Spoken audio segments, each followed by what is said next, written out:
So Oh, yay, if you there are, she is. yeah, Hi, hello. I made it. I was having a little bit of technical difficulties, but I'm here. No problem. No problem. It's great to see you. We're going to give it a few more minutes and have a few more people come on into this Instagram live conversation with us. So we'll get started shortly. But welcome you guys both to this conversation. It's exciting. We get to do this Instagram live stuff, right? Yeah, this is actually my first time doing it, so I'm excited. Excited to be here. Yay. Likewise, Amanda. This is my first time too, so we're in it together. We are in it together. All right, like today is a very busy day. It's Denim Day, for those of you who may not know, and it's to raise awareness about sexual assault. So we're in our jeans today, and we're also rocking our Stand Against Racism t-shirts today as a staff. So I'm pretty casual today. That's all right. Awesome. Awesome. We'll give it a few more minutes. Hopefully you get a few more folks to join in on this conversation. Welcome. Hi, Elizabeth. I see you. Thanks for joining. Yay. Mary Lou's here. Hi, Mary Lou. Hey. Hi, Bonnie. Hi, Cynthia. Hey, Deanna. Welcome, everybody. We're excited to have this conversation in our, I believe, our last week of our Stand Against Racism challenge. For those of you who've been following along, we've been having Instagram live conversations throughout the challenge, throughout the 21-day challenge. And this last conversation is on reproductive justice. My name is Tara Peterson, and I'm the CEO of YWCA Glendale and Pasadena. So welcome, and thank you everybody for joining. Again, as we move for this final week of Stand Against Racism, I just want to acknowledge our partnership with Saybrook University, especially Dr. Nathan Long, Cassandra Jackson, and Crystal, and Tom as well, for just being amazing partnership and helping us launch this 21-day racial justice challenge for the second year in a row. So this week's topic is reproductive justice, and I can't think of a more timely and important conversation to have with two amazing advocates who are doing this work in different spaces and different places and in their own way. And so we're really excited to be having this conversation. We're going to have a conversation around period poverty, sex education. We're talking about legal restrictions on abortion, impact of abortion restrictions, and police and reproductive, and the defund and police reproductive justice. Defund the police and reproductive justice, which are some of the topics that were included in our 21-day challenge. Remember, as always, if you have any questions, comments for our guests, please share them in the comment section. And now I'm going to let our amazing panelists or co-hosts introduce themselves. First, we'll start with you, Amanda. Amanda, who is with Period Equity Activists, and she's also a student at UC Santa Cruz. So welcome, and just tell us a little bit about you, Amanda. Hi, thank you so much for having me here. I'm super excited to have this conversation with y'all. My name is Amanda. My pronouns are she, her, and I am a second-year politics major at UC Santa Cruz. And I'm also a period equity activist. I founded the Period Equity Project in San Mateo County, and it has expanded to UC Santa Cruz. And yeah, it's really fun work talking about periods. Right? Yes, awesome. And thank you for being here. And Juliana, a good friend of ours. Welcome, Juliana. Thank you. Thank you for having me. Hi, everyone. My name is Juliana Serrano. My pronouns are she, ella. I am the Vice President of Advocacy and Equity at Planned Parenthood Pasadena, San Gabriel Valley. It is our local affiliate of Planned Parenthood. I am a 10-year resident of the city of Pasadena and also currently serve on our first Community Police Oversight Commission. So policing is something that I'm very passionate about, just as I am sexual and reproductive care and access to abortion. So I'm excited to be with you today. Awesome, awesome. So we're just going to get into this conversation. We're going to be talking about periods, and we're going to be talking about access. We're going to be talking about reproductive justice. And so the first topic we looked at this week was period poverty. And we learned that 1 in 5 girls have missed school due to the lack of menstrual products. And if we're looking a bit more, and if we're looking a bit more local to California, Amanda, you shared that you were from San Mateo County and you found that, and can you tell us a little bit about your work and how you were able to really focus on this issue of period poverty, and what was your inspiration around that? Yeah, so I started the Period Project roughly 2 years ago. I had just started getting into the menstrual equity space 2 weeks before the lockdown happened, and so I barely had a little bit of in-person experience before all of it went remote. But I had, in those 2 weeks, I had been having a lot of conversations with friends and classmates about their struggle with access to period products in schools. And a common theme in their stories was that they would have to miss school or, leave practice early or miss a significant portion of class because they didn't have access to period products. And that was really upsetting to me. I didn't think that it was fair that they had to leave school early and miss out on these opportunities and have their education affected. And meanwhile, non-menstruators didn't have the same problem. And so I started doing more research into period poverty during the pandemic, and I had a lot of time on my hands. So I was like, okay, why not? Why not get into this more and start something? Because I really did feel like I could do something. And so I started reaching out to legislators and different school administrators to figure out how we could create a pilot program. And that's exactly what we did. I worked with the the Congresswoman, Jackie Spear, and I collaborated with her on the Period Equity Project in San Mateo County and also some other government officials there. And in total, we got over $30,000 in funding to start a pilot program in 3 schools in that county. And then I graduated high school, went on to college at UC Santa Cruz and kind of expanded it there too. And it actually just launched at UC Santa Cruz last month. So really exciting. We're working on a gradual approach of getting period products in all bathrooms on campus. So yeah. That is amazing, amazing work, amazing advocacy work. And it just reminds me how important local level advocacy is and how much you can actually change at the local level. And so it's just so inspiring. We shared your video earlier this week, and it was really inspiring to see you do that work and to see it and to see how policy can actually create change in our community. And so, Juliana, I want to talk a little bit about you, and then we'll go back to Amanda with some more questions. But Juliana, last year in 2021, the United States saw the highest number of abortion restrictions ever enacted in a single year, which is also the year you came to Planned Parenthood, right? So perfect timing to have somebody that's such a great local advocate. Your career has always been focused on social justice, but what was that conscious decision that made you really move to reproductive justice space at a time when the movement was seeing such just so many attacks against the rights for reproductive justice? Yeah. Thank you for that question.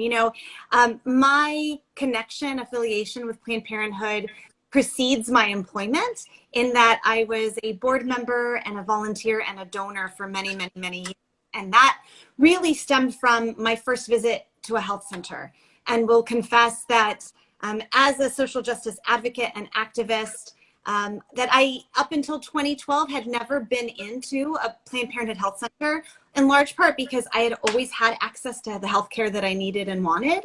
And so it wasn't until my first experience in the health center that I really understood the work of Planned Parenthood and really felt called to give of myself, to give of my resources, to give of my skills to make sure that these health centers could stay open, that the education and outreach work that the organization does could continue, and that we could continue to do all the advocacy work needed to ensure that an organization like Planned Parenthood can continue to serve marginalized communities in our local state and our local area and across the nation. And so that's kind of how I fell into Planned Parenthood. It was a very natural extension, I think, of my values, my beliefs, and the things that I was fighting for. I will say too, though, that, you know, Planned Parenthood is a reproductive healthcare provider, and that is, or I should say that places us in a different space than reproductive justice work. There are really phenomenal leaders, and a lot of them are young women of color who are leading the reproductive justice movements across the nation. And so I'm really honored to, through Planned Parenthood, partner with these kinds of organizations to make sure that the social, economic inequities and inequalities that exist and create barriers to access to care are deconstructed so that we can continue to provide the care that people need and deserve in our communities. That's amazing. Absolutely. You know, here at the YWCA, we work with women and every day that come to us with no access to healthcare. And so we partner with organizations like Planned Parenthood to make sure that the women that come into our emergency shelter get the care that they need. And so it's been such an amazing resource for the people that we work with and the survivors of domestic violence who don't have access to healthcare, and it's extremely important. And as we're looking, seeing what's going on, you know, Pasadena recently passed the reproductive freedom, and we were trying to get something passed here in the city of Glendale, which was taken off the agenda, unfortunately. But tell us a little bit about what's going on around reproductive rights. And, you know, California, it seems like we're relatively safe. We're not living in a place like Texas, right? And other places that tend to be more at risk, and a lot of things that are going, a lot of battles that are happening.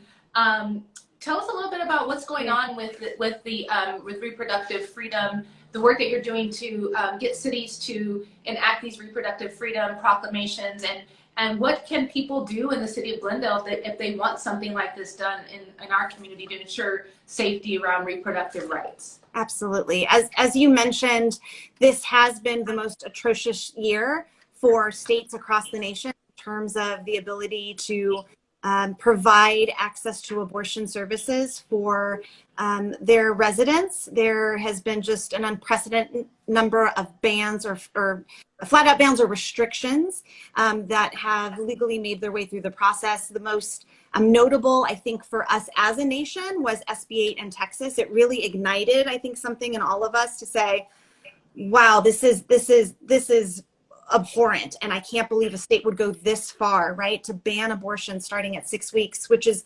oftentimes well before people even realize that they're pregnant, right? There was something very different about that particular ban that I think ignited the movement at a different level. But it's been happening for quite some time, and it continues to happen. We know that there are several states who have made attempts already to pass copycat legislation replicating what Texas did with SB 8 or have that lined up.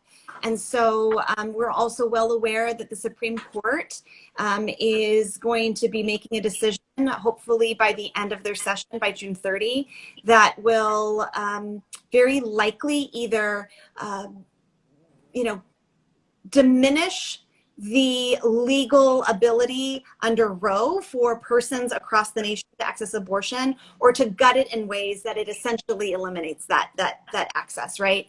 And so we're in a critical time for abortion access throughout our nation. Thankfully, though, the state of California really has declared itself a star in this constellation, in that it is a state of reproductive freedom, that our governor and our legislature is already making commitments to ensure that we protect access here in the state of California, that we expand it, not only for Californians, but for people who may be coming to us from out of the state. There was recent data produced by the Guttmacher Institute that indicates that the state of California, because of who we are, because of our commitment to abortion access, may see upwards of a 3,000% increase of out-of-state patients coming into our communities to access abortion services. And so the state of California is in a very special place to receive those people coming to us, to provide the care that is needed and desired by abortion seekers. And so what we are trying to do as an organization is build that infrastructure so we can meet the moment, meet the patients where they're at, and best serve them.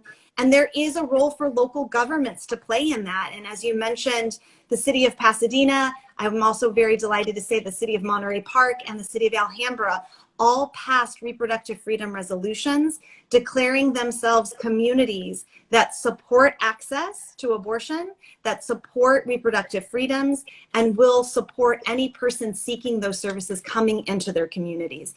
And that may be merely a statement, but it is a powerful statement for a local government to make for not only their residents, but perhaps people coming into their communities to access those abortion services that they need. So we really look forward to the city of Glendale passing a similar resolution. We know that there's interest from your council members and your new mayor to take up the topic again.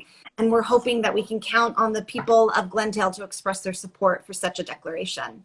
Awesome. Awesome. Yeah, I think, again, it takes me back to local advocacy and what you guys are both doing and creating access. And Amanda, you doing the work around making sure that there's access. Do you think there's a possibility for the work that you are doing to expand across the state of California into other cities? And what would be like some of the, what are you thinking as far as how far you can take this movement around ensuring that that people have access to period products?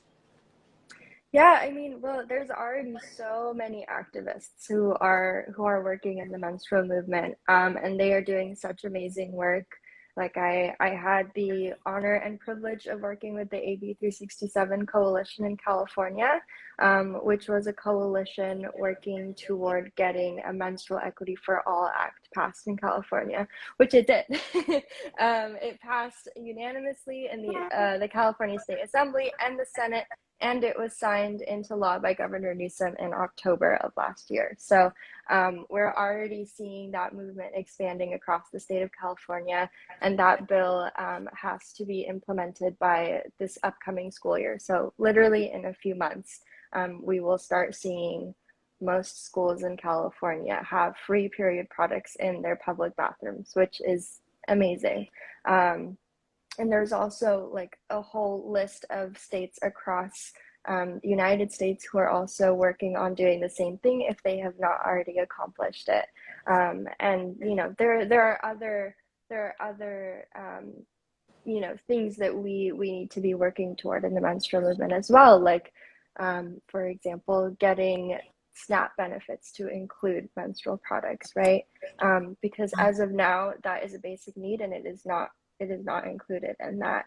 And menstrual products are expensive.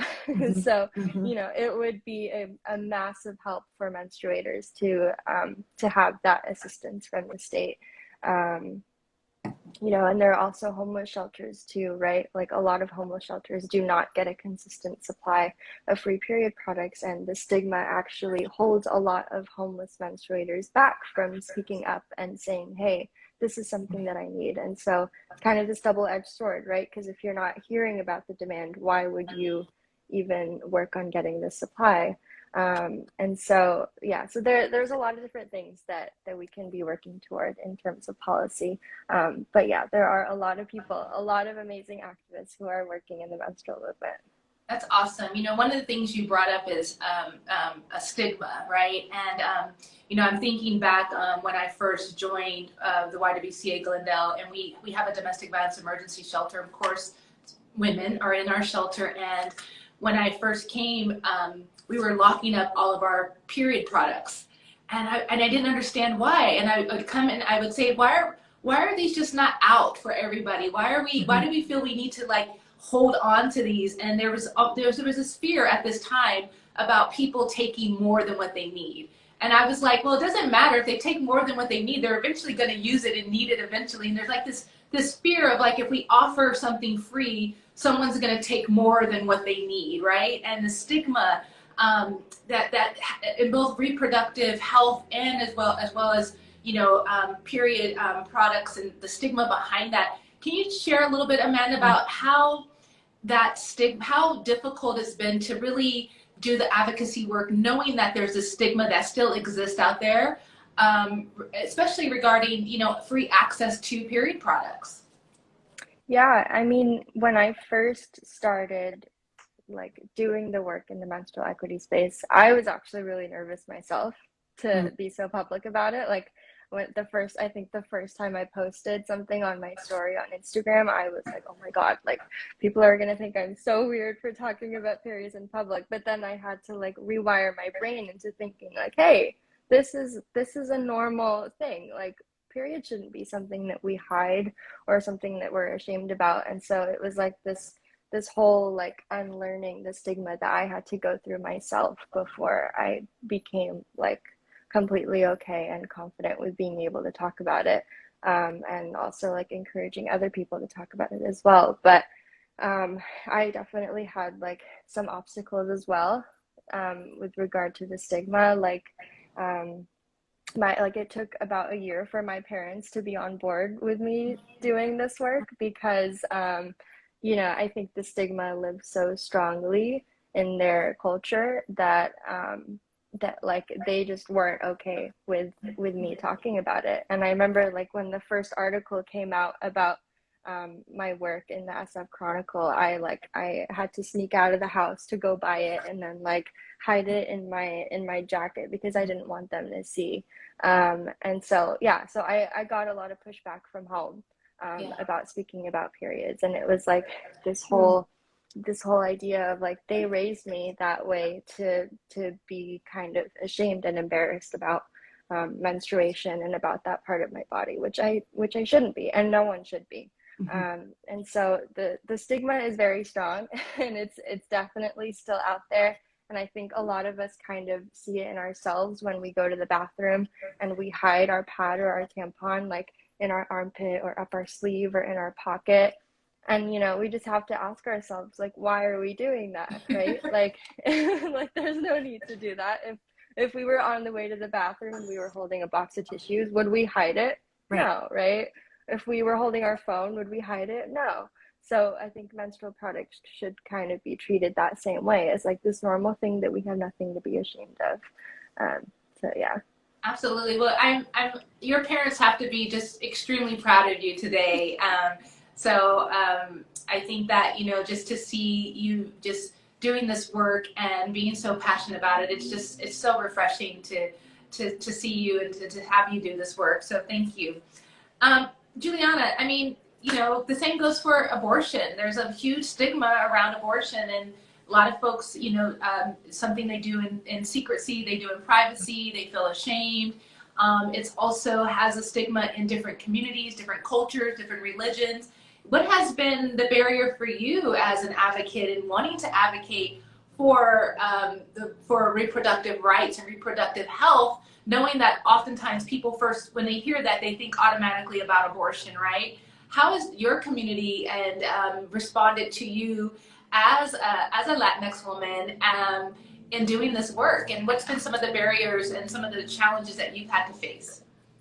Yeah, I think really it is that stigma is the biggest roadblock that we continuously face in this movement and the provision of sexual and reproductive health care. Folks have very specific ideas about abortion that is very much rooted in culture, family, religion. I will say that personally, I grew up in a Colombian American family, very Catholic, went to Catholic high school where I was fed a lot of information about pregnancy and abortion from a very, young, ripe age. And it wasn't even until my life started to form and in my adult thinking, I was able to really understand the nuances that are really present in a person's decision whether or not to move forward with the pregnancy, right? And so the stigma, I will say, is something that I had, and I know it's around the people in my family and in my friends. I will say that, though, anecdotally, that I had a lot of friends say to me, Juliana, if you can be part of this work, and if you can do this, and you can do this advocacy, that stirs something in me. Maybe there's something there, right? And it is that acknowledgement of, I think maybe I have a misunderstanding. I have the wrong idea around abortion. And so I think that that's what we're up against across the nation, is this stigma that tells us that abortion is wrong, that it's a sin, that it's dangerous, that it's harmful. And I think that the more we can get ourselves to talk about abortions, to normalize abortions, to understand that abortions are fundamentally healthcare provision to people who need and want them, right? That it is just an extension of the sexual and reproductive care that we know we want to provide to our community members. It is also necessary to provide safe and legal abortions to people who no longer wish to be pregnant. And so the more we can talk about it, and I loved when I met Amanda earlier, we were talking about the similarities between the movement work that she's a part of and the movement work I'm a part of. It is deeply rooted in destigmatizing our bodies, what is happening in our bodies, and how we care for and make decisions about our bodies. So that is our barrier, and that's why we proudly talk about abortion. We encourage people who have had abortions to talk more openly about their experience, and we want to train and educate community members, supporters, donors, and our legislators to more freely talk about abortion being fundamental health care. I mean, well said, Juliana. I think, when you talk about, when you said the biases against women's bodies, I think, when we talk about access to whether it's period products or reproductive health, and there's also this intersection around race, right? And social economic status. And can you just maybe share, in addition to raising awareness and talking about it more, any other things that you think would be really important to help with the, take away the stigma that is around the issue of abortion, especially when it comes to communities of color and BIPOC communities? Yes, absolutely. And I would be remiss if I, gave the impression that the need for abortion access and the need to protect abortion was just about women.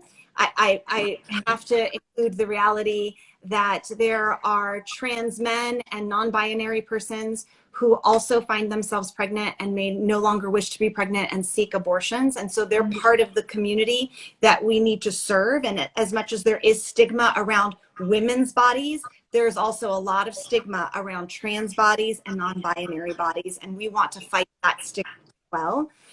But to your point in particular around Black, Indigenous persons of color and where, race and racism intersect with abortion access, what we are seeing with these bans and with these restrictions is that the marginalized are further marginalized, meaning those people who are already struggling to get access to care are further marginalized in their provision of care because of these bans and these restrictions. And so when we talk about the increase of unintended pregnancies throughout the nation as a result of these bans, we're really going to see are persons of color, already persons experiencing low income or poverty, that are going to be denied access to the abortion that they need and want.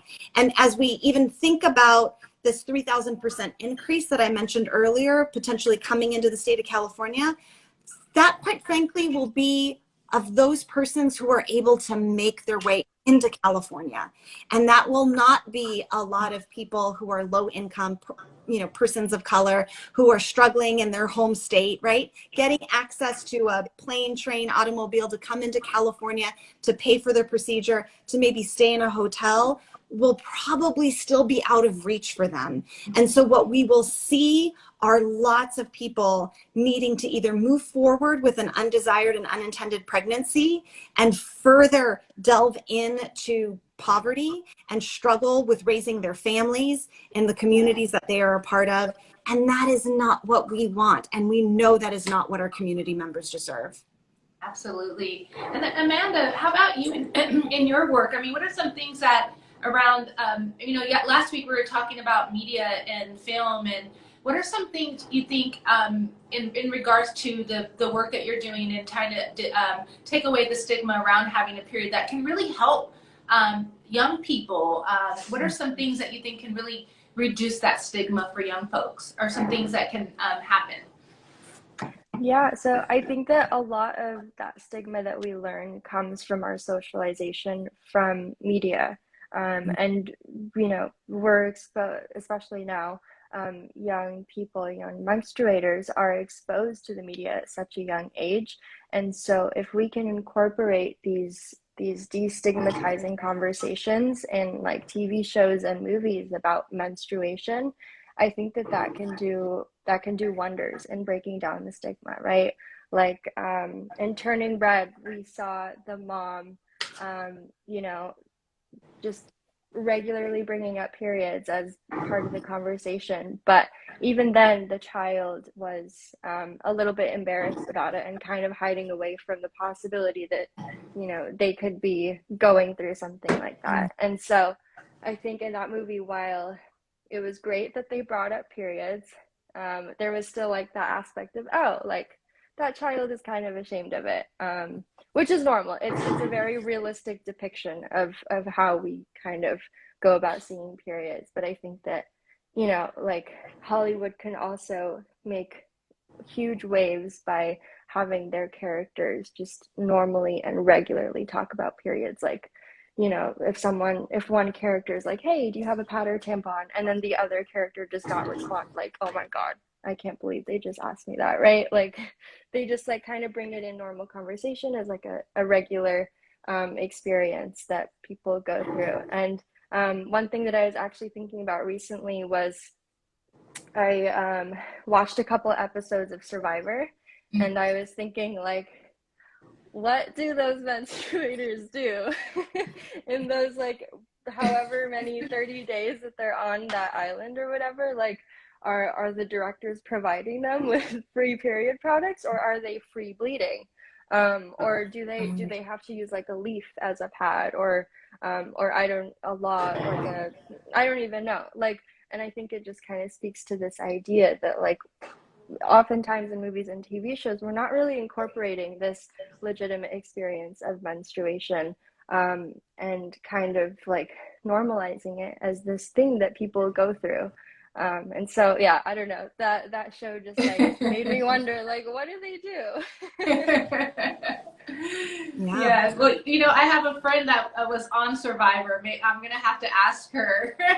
She was on years and years ago. And now I got me curious, like, what did you do when you were, but that's definitely, that's a great comment, and something very interesting. I never really thought about that. And like, people are going on with their life, like having to live in this isolated place. Like, what are they doing? So I think that's amazing that you were able to think through that lens. I want to go back to you, Amanda. You mentioned AB 367 that passed here in California and was signed into law. And oftentimes, a lot of times, when we're doing policy work and we get something signed into law, there's still the implementation piece, right? So you can have great laws put in place, but it really requires the local people, the people at the local level, to really implement the law, right?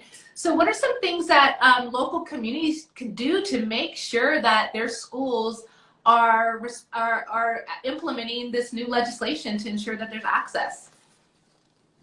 Yeah, so our coalition for AB 367's work is not done. We've actually been working on creating a toolkit for different districts to use, districts and colleges and schools, that kind of provides like an outline and like guidance for how to implement this bill, because AB 367 is unfortunately an unfunded mandate. And so what that means is that the state is not providing money for all of these districts to implement this bill. And the reason why that is a problem is because each of these districts have like a small pocket of money, which is their budget that they have to allocate to different resources and projects and programs and all of that in like a certain timeline in the year. And so now they're having this new requirement from the state that costs a significant amount of money to implement, and they're not being given money to do that. And so what that means is that these districts are going to have to either take money from other programs or other resources to fund this, or they're going to have to use the small amount of money that they have allocated just for basic needs and menstrual products, except they're not going to have enough to do that because this is requiring all bathrooms to be stocked with free period products, or they can reach out to the county to ask for money, or they can reach out to the state to ask for money. So there are some struggles that these districts are going to be going through from now until implementation. And I've already heard back from a school district nurse in San Mateo County who is already facing pushback from district members who are saying like, hey, we can't invest in this company, Flow, which I strongly advocate for because their products are good for the environment and good for the body. They're like, hey, we can't invest in this because we don't have the money for that, right? And then the cost of doing that is we're not providing equitable products to students. And so I think that one thing that each of us can kind of do is in our local communities, reach out to our school district nurses and ask them like, hey, what's it looking like? Like what are we going through right now? What kind of gaps do we have in the budget? And is there any way that I can help? Can I reach out to our local congressperson? Can I reach out to our county supervisors or any members of the state? And you'd be surprised, like, even if you are just a regular person, a regular student, like, if you have that passion and that drive and that persistence, and if you show that, like, they will listen to you and they will take you seriously. And it's actually very inspiring for young people to have that. And so you can actually make quite a big difference by reaching out to your local policymakers. So, yeah. Great. And then Juliana, I think, what can people do if they want to learn more about Planned Parenthood's efforts and your efforts around, these reproductive freedom resolutions, which I know sometimes people think are just words, but really have a very symbolic meaning. What are some things that other people in the community can do to support your efforts?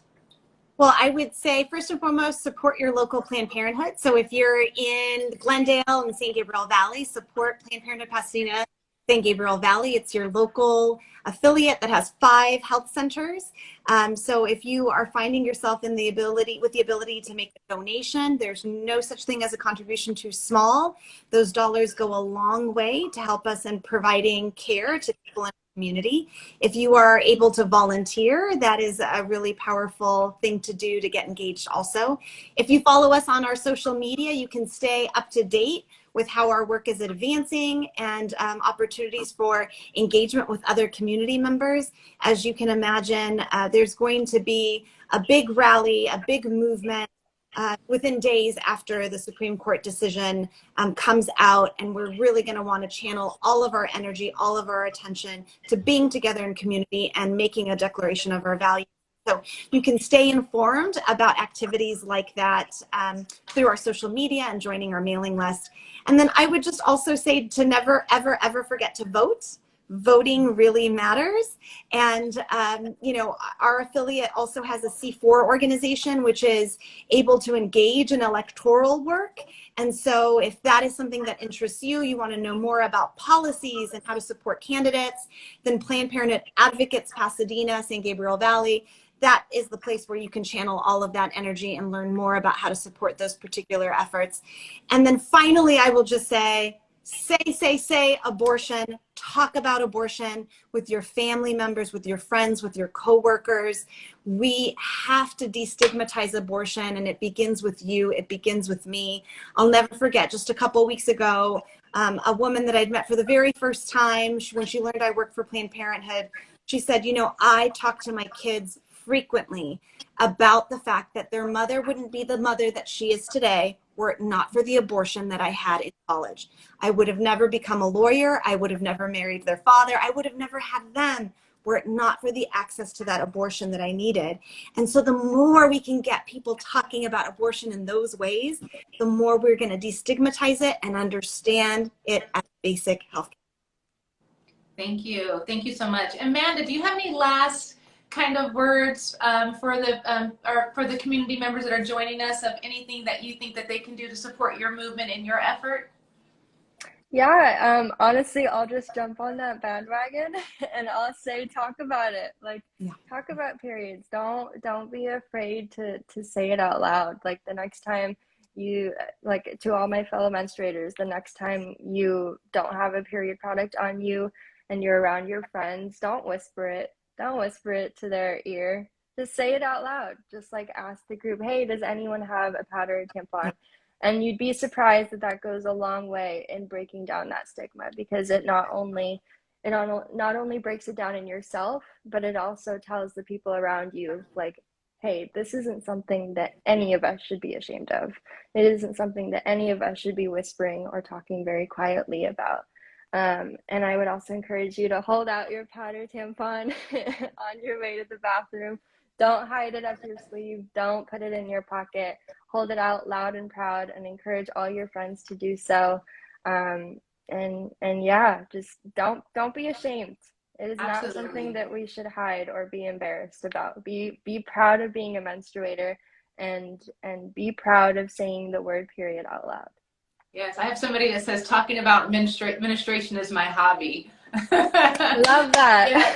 And it's so funny when you're talking about hiding your tampon. I am notorious for hiding mine in my sleeve jacket as well. And so the next time I'm on the way to the bathroom and I'm on my period, I'm gonna walk down my hall with my tampon raised high. So I'm gonna make that personal commitment. Yeah. It's only taken me 40 something years to feel that I can do that if I feel inspired by you and your activism. And so I think there's a place for all of us to really, to really promote that and really create a place where people don't feel stigma about that. And the same with abortion. I think it's definitely important for us to create spaces for people to share their story and share their experiences, and to not feel judged by the decisions that they made that they felt was best for their lives. And so we're going to continue to do that work at the YWCA Glendale and Pasadena, and just admire you both for all of your advocacy efforts and the work that you're doing in your local communities in California that really benefit us all, right? And so with that, I just want to again thank you guys for joining me for this chat. It was just truly my privilege and my honor to be in conversation with you today. And again, thank you all for joining out there. Thanks for all the hearts. Thank you so much. We will record this. This link will be live and available later. Again, thank you to our guests, our audience, and Saybrook. We are in the final stretch of our Stand Against Racism Challenge. We would love to hear your thoughts. You can DM us, send us an email to info@ywcagp.org. You can check out our website at www.ywcagp.org as well. But thank you so much, and I look forward to seeing you all out in the community. And thank you so much for the great work you're doing. Thank you, and thanks to the Y. We love you. Thank you so much. Bye, everybody. Bye, everyone.